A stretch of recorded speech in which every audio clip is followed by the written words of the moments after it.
The servant of God.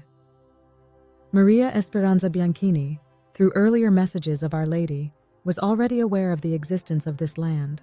Our Lady, on numerous occasions, spoke about a blessed land which would be the new Ark of Salvation. Our Lady told her that it was located in the north-central part of Venezuela, and that it would come to be a place of constant prayer and pilgrimage for Venezuelans, and in time, for all nations of the world. So all peoples and nations could hold hands in reconciliation, and where church and people would be united in one heart. That is, church and people working together united by one objective: to bring mankind together.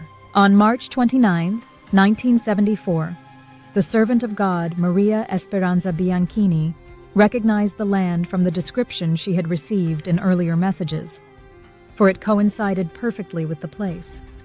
The old house, the sugar mill, the sugar cane and coffee plantation, and the grotto with crystal clear water. The symbolic confirmation that it was the announced and chosen place of Our Lady was made to the servant of God, Maria Esperanza, through the sign of a blue butterfly.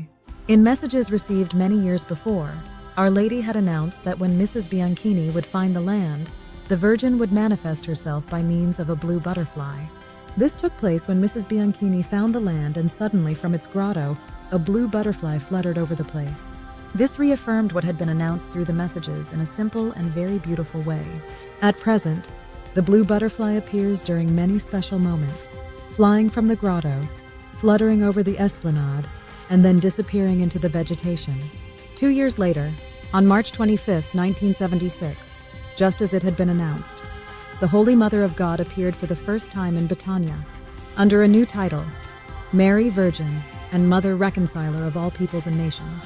After this beautiful experience, Our Lady continued to appear in the following years, but it was only until 1984 when she appeared to 150 people who testified to seeing her clearly and distinctly. This was a very diverse group: children, college students, adults, military men, physicians, psychologists, psychiatrists, engineers, judges, etc. From that moment, the Bishop of the Diocese of Los Teques, Miranda State, Bishop Pio Bello Ricardo, began an investigation, which concluded with an official approval issued in a pastoral letter, declaring that the apparitions in Finca Betania were authentic, of supernatural character and divine origin. Therefore, the site should be considered as sacred, and that it must be kept as a place for pilgrimage, prayer, reflection, and worship, where liturgical acts could take place according to the rules of the Roman Church. Due to the influx of visitors and pilgrims from Venezuela and other parts of the world, the sanctuary is open all year round from 8 o'clock a.m. to 5 o'clock p.m.